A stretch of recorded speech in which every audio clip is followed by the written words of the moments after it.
So what exactly were the trends from the Consumer Electronics Show 2024? Well, stay tuned because in this video, I'm going to take you to the show floor for a guided tour of all the tech trends and cool innovations from CES 2024. For more videos at the intersection of technology and fashion and beauty, subscribe to this channel and hit the bell to be notified when I release new content.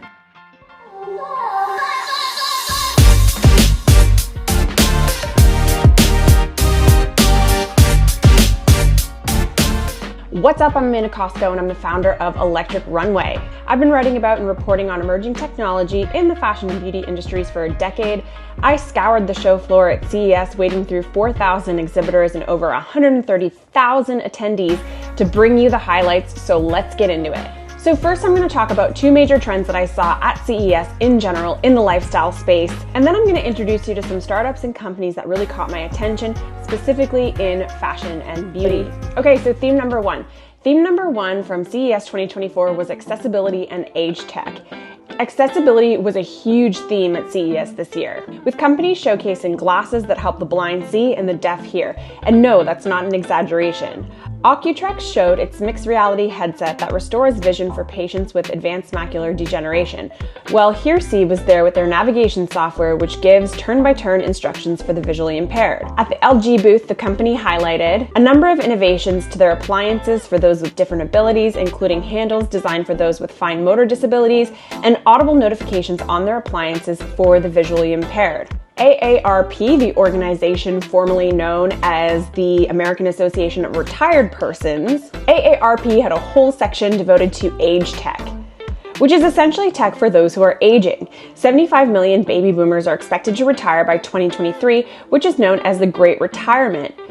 This means there's a huge market for tech that assists the aging. Siemens, the company known for competencies in digitization, automation, and manufacturing, showed off robotic arms in collaboration with Unlimited Tomorrow and explained in their talk how they're changing the prosthetic industry.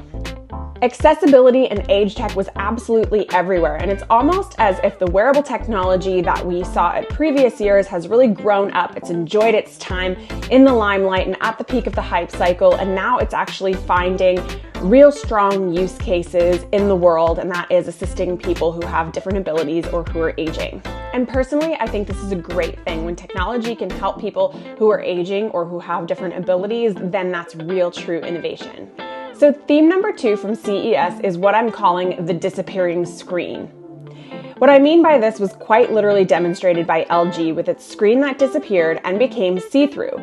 LG says this is the first 4K wireless transparent TV. Another example of the disappearing screen was shown in the form of hologram technology, which was showcased for advertising possibilities like this Blade Runner-esque example from Hypervision. In this example I'm showing here, you can see the fans in the background that are powering this technology, but that's because the frame rate on my camera.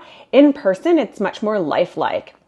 I think these kinds of digital displays are going to become increasingly more popular, especially when it comes to retail, when you really want to have something in a store window or on a billboard that grabs people's attention. Another example of the disappearing screen was by way of smart glasses, which were absolutely everywhere at CES. I had the chance to try out two commercially available versions. The first, the Echo Frames from Amazon. These smart glasses, which were revealed 3 months ago, allow wearers to use Alexa on the go. And I have to say the audio quality on the Echo Frames was very impressive, better than most earbuds on the market. Equally as impressive was Meta's collaboration with Ray-Ban. The Ray-Ban Meta smart glasses offer not only recording capabilities, but also live streaming in a form factor that's familiar. On both of these examples, there is no screen, and you're offered an audio and gesture-controlled way to interact with a device. Last but not least, I think the Sphere, Las Vegas's new and hottest attraction, is an example of the disappearing screen. Although on the outside, the Sphere is quite obviously a screen, inside, the purpose is to use screens to immerse the viewer so much that the screen essentially disappears.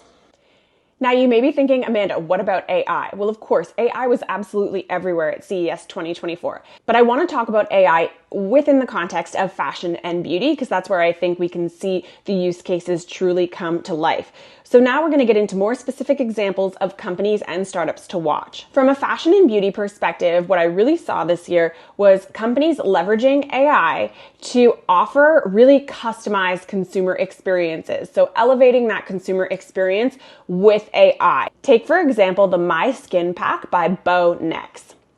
The K-Beauty device and companion app uses AI to assess environmental factors like humidity, pollen, and dust to offer personalized skincare. You load ampules containing moisturizer and other ingredients into a printer-like device, and after evaluating what your skin needs, it pops out a customized sheet mask. The company also showed off a foundation compact printer that takes a photo of your skin and blends a custom foundation in your exact shade.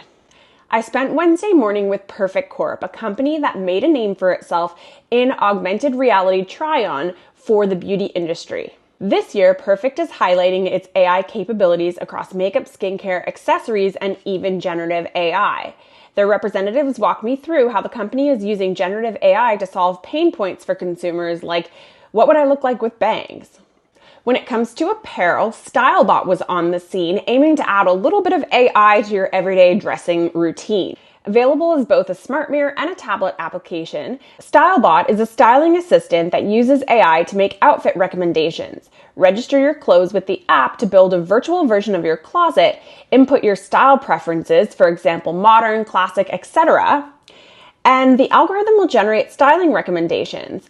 Now, this is probably the closest thing we're ever going to have to Cher Horowitz's closet in Clueless. StyleBot is available both as a consumer application as well as a white label solution for brands. Perhaps the most disruptive example of AI being used in the fashion industry for apparel was shown off by a company called Imke. The company offers what they call augmented creativity, a service that relies on GAN architecture. By combining trend data with brand guidelines, Imke helps fashion companies generate and produce new collections quickly. This allows brands to create visual renderings of designs to test with their consumers on social media or e-commerce before moving into production. Their services also include transforming designs into factory-ready technical drawings, which speeds up the design to manufacturing process. So that's my recap of CES 2024. I hope you enjoyed it. Now, if you want to stay up to date with all of my research and reporting at the intersection of fashion and technology and beauty and technology, I invite you to subscribe to my Substack newsletter. That is where you can read things hot off the press directly from me, and it is the quickest way to stay in touch with the Electric Runway brand. I'm going to put the link below, and of course, you can hit that subscribe button so that you're subscribed to this channel and hit the bell to be notified when I release new content. That's it. CES 2024 is a wrap. We'll see you next time, and thanks so much for tuning in.